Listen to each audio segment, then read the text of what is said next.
परंतु जे उच्च वर्णीय यहुदी होते त्यांचा राग आणि ईर्ष्या आणि कपट त्यांच्या मनामध्ये वाढू लागला. येशूला कसं मारायचं याविषयी त्यांच्यामध्ये तो राग असा उफाळून वाढत होता. आणि आज त्यांना चांगलं कारण सापडलेलं आहे. आणि एका बाजूला सर्वसाधारण यहुदी त्याला राजा बनवून पाहत आहेत, दुसऱ्या बाजूला हे अधिकारी, हे पुढारी, हे धर्मशास्त्र शिकवणारे, हे उच्च वर्णीय, उच्च शिक्षित जे धर्माचे ठेकेदार आहेत, हे येशूविषयी क्रोध आणि राग करत आहेत, कारस्थानं योजत आहेत. कसं ह्याला पकडायचं हे ते शोधत आहेत. अशा संमिश्र म्हणजे अशा मिक्स परिस्थितीमध्ये येशूची तिथे एंट्री होत आहे. सुमारे 1.5 मैला यरुशलेम पासून 1.5 मैलावर बेथानी आणि बेथफगे येथून ख्रिस्त गाढवाच्या शिंगरावर बसून जैतुनाच्या डोंगरापासून यरुशलेमेस तो निघालेला आहे. आणि यरुशलेममध्ये त्या आसमानतात, यरुशलेमच्या आसमानतात वलांडण्यासाठी जमलेले हजारो लाखो यहुदी येशूला बघतात. येशूला त्या गाढवावर पहिले वस्त्र टाकतात, येशूला त्याच्यावर बसवतात आणि त्याच्या मार्गामध्ये झावळ्या टाकतात. आपल्या हातात झावळ्या आहे आणि जिथे ते गाढवाचं शिंगरू पाय ठेवत आहे त्या जागेवर आपल्या वस्त्राच्या पायघड्या करून ते त्याच्या मार्गावर आदरित आहे. जसं एक रेड कार्पेट आताच्या जमान्यात टाकण्यात येतं की त्या गाढवाचे पाय देखील धुळीला लागू नये म्हणून त्याचं वेलकम त्यांच्या परिस्थितीनुसार, त्यांच्या ऐपतीनुसार त्यांना जे काही शक्य आहे, जे काही ते करू शकतात, जे काही साधनं त्यावेळेस उपलब्ध आहे त्याद्वारे येशूचं वेलकम ते करत आहे, येशूचा सन्मान ते करत आहे, येशूचा जयजयकार करत आहे. येशूला होसाना म्हणून त्या उंच स्वराने तिथे आरोळ्या ते मारत आहे. आणि इमॅजिन करा, लाखो हजारो यहुदी लोक जेव्हा असं ओरडत असेल तेव्हा तो आवाज कसा असेल, किती मोठा असेल. त्यावेळेचे लोक ना जोरात बोलायचे. तेव्हा हे असे मायक्रोफोन नव्हते, जोरात बोलावंच लागायचं कारण सगळ्यांना ऐकू येईल. येशू देखील 5,000 त्या जेवणाच्या दृष्टांतात आम्ही बघतो, डोंगरावरचे प्रवचन बघतो. येशू जेव्हा बोलत असेल कसं काय एवढ्या लोकांना ऐकू येत असेल, म्हणजे येशू जोरात बोलत असेल, उंच स्वराने बोलत असेल. बोलत असला पाहिजे म्हणून ह्यांना सवय आहे जोरात बोलायची, जोरात ओरडायची, जोरात सर्व काही करायचे. ते म्हणत आहे होसाना, होसाना, आमचा उद्धार कर. ते म्हणतात वी प्रे, सेव अस नाव. अशा आनंदाने, उच्च स्वराने प्रभूच्या नावाने येणारा धन्यवाद असो, अशा आरोळ्यांनी सर्व परिसर दुमदुमत आहे.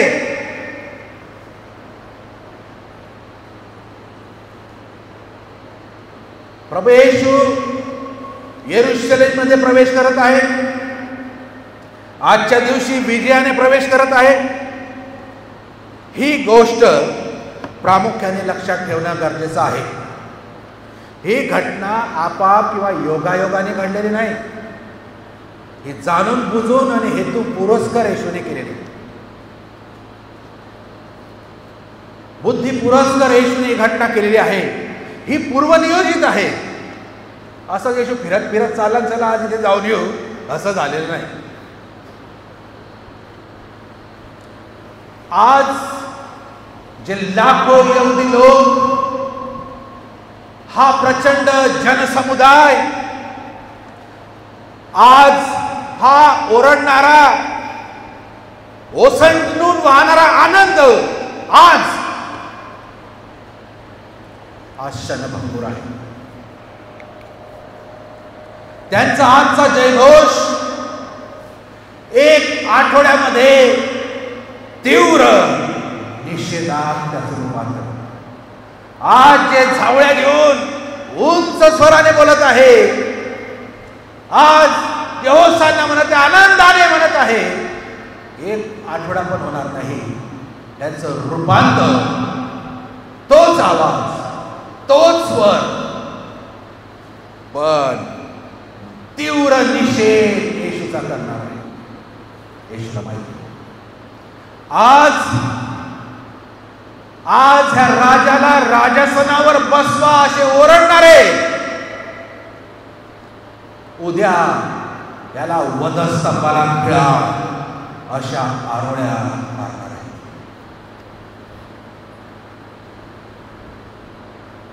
आज येशूचा जयघोष करणारे उद्या येशूची छेदू करणार आहे.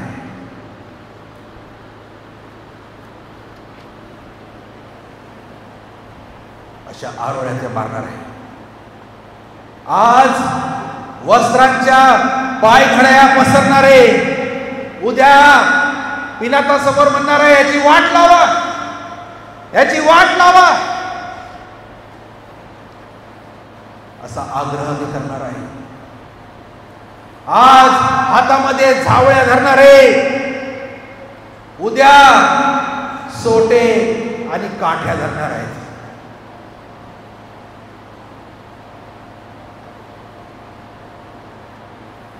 आज आमचा राजा म्हणणारे उद्या याला वधस्तंभी खिळा असं म्हणणार आहे. आज होसान्ना म्हणणारे उद्या ह्याचे रक्त आम्हावर व आमच्या लेकर बाळावर येऊ द्या असे म्हणणार आहेत.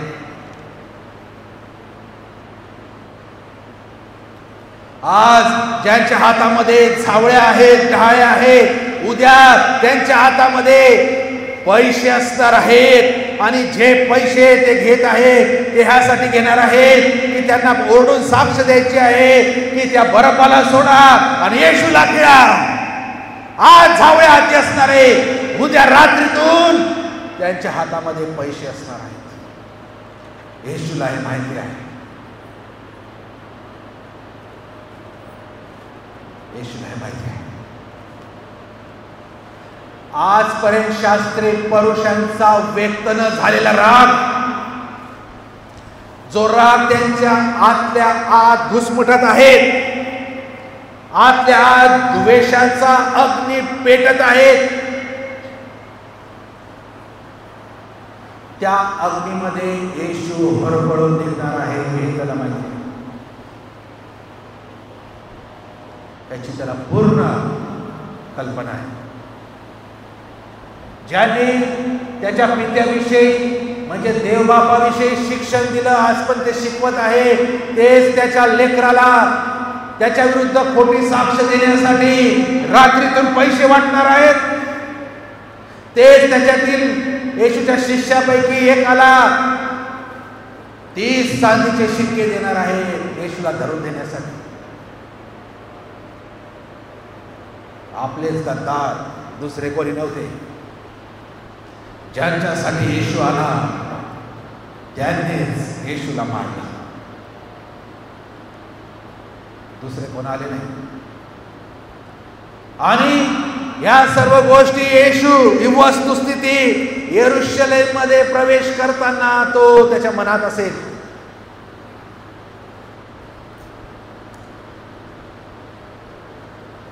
आणि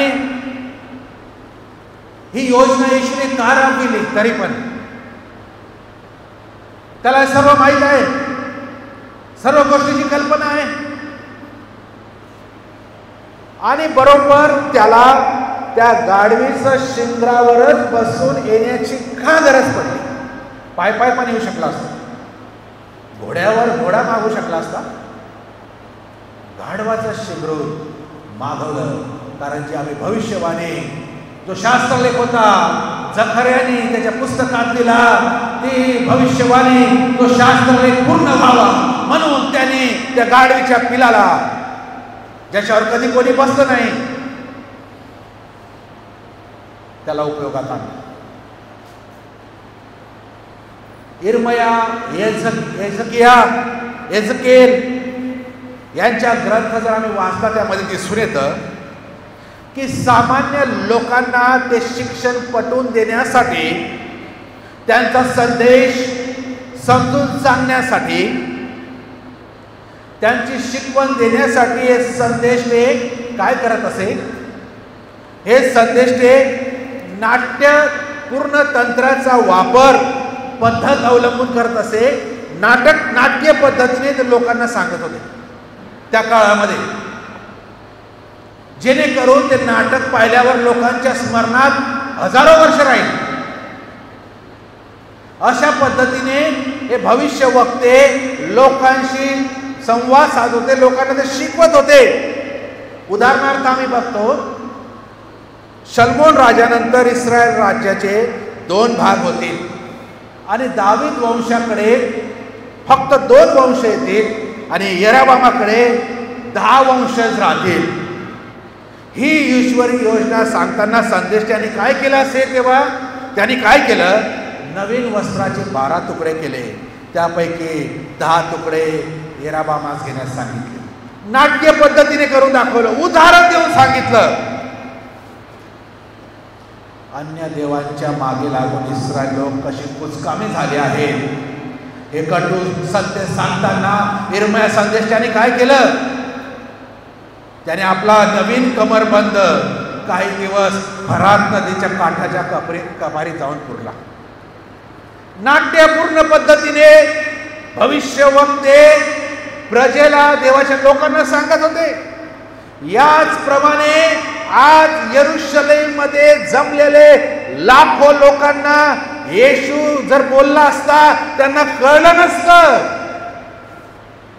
पुष्कळांना तिथे कोपऱ्यातल्या तर माहीतच नसतं काय चालू आहे. म्हणून येशूने देखील नाट्य पद्धतीचा उपयोग या ठिकाणी केला. त्याने गाढवाचं शिंगरू घेतलं आणि त्या शिंगरावर बसून तो एक प्रकारे जात आहे.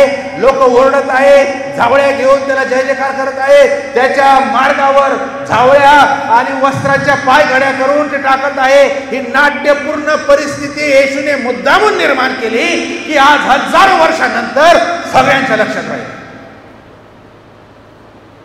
येशूची समजून सांगण्याची पद्धत, जसं 5 भाकरी 2 माशाच्या वेळेस बरोबर त्याने त्या घेतल्या. येशूने जर ठरवलं असतं तर कुठून बी जेवण आलं असतं. का बरं त्याला, त्या पोराला बोलवलं, त्या मुलाला बोलवलं आणि त्याच्याकडे काय विचारलं? त्याच्या 5 भाकरी 2 मासे घेतले, कारण ते स्मरणात राहावं लोकांच्या. तो पाण्याचा द्राक्षरस का बरं? येशूने नुसतं सांगितलं असतं द्राक्षरस तिथे 6 भरून गेले असते, पण तो त्यात पाणी भरा.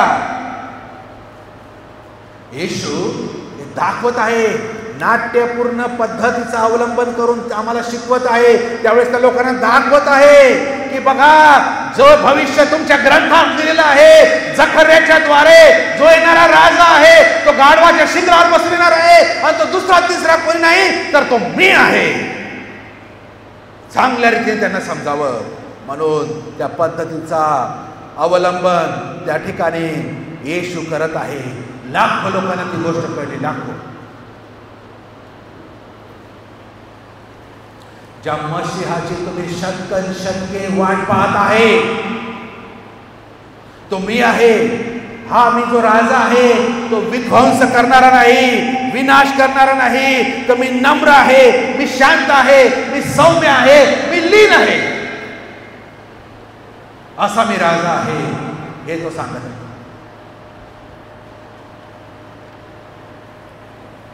प्रवेश ख्रिस्ताने यरूशलेममध्ये प्रवेश करण्यास पहिले कारण हे आहे की ज्या मसीहाचे ते आतुरतेने वाट पाहत आहे त्या संपूर्ण यहुदी देश बांधवांना सांगायचे आहे की येणारा अपेक्षित मसीहा मी आहे.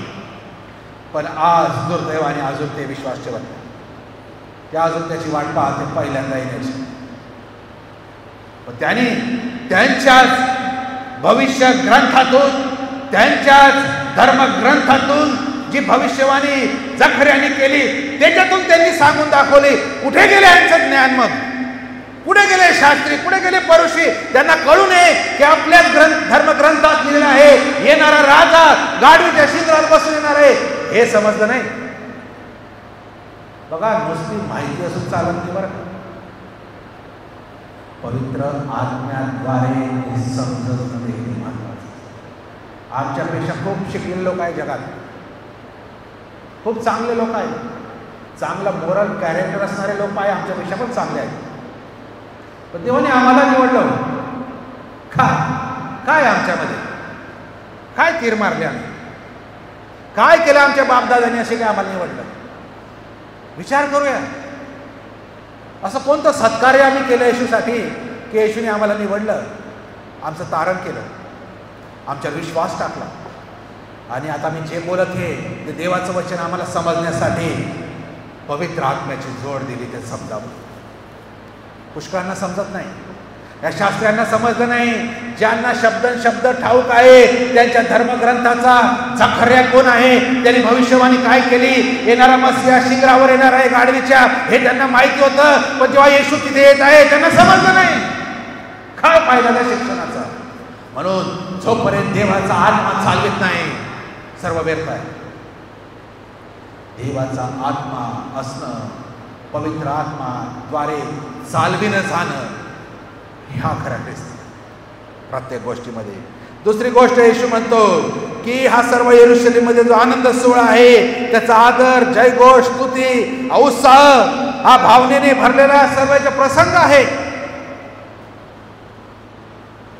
सामान्य लोक आनंदाने बेहोश होऊन होसांना होसांना, प्रभूच्या नावाने येणारा राजा धन्यवाद होतो, अशा आरोळ्या सामान्य लोक तिथे मारत आहेत. त्याच गर्दीमध्ये, त्याच झावळ्या घेतलेल्या लोकांमध्ये, त्याच जनसमुदायामध्ये शास्त्री आणि परुषी मत्सराने तापलेले, पछाडलेले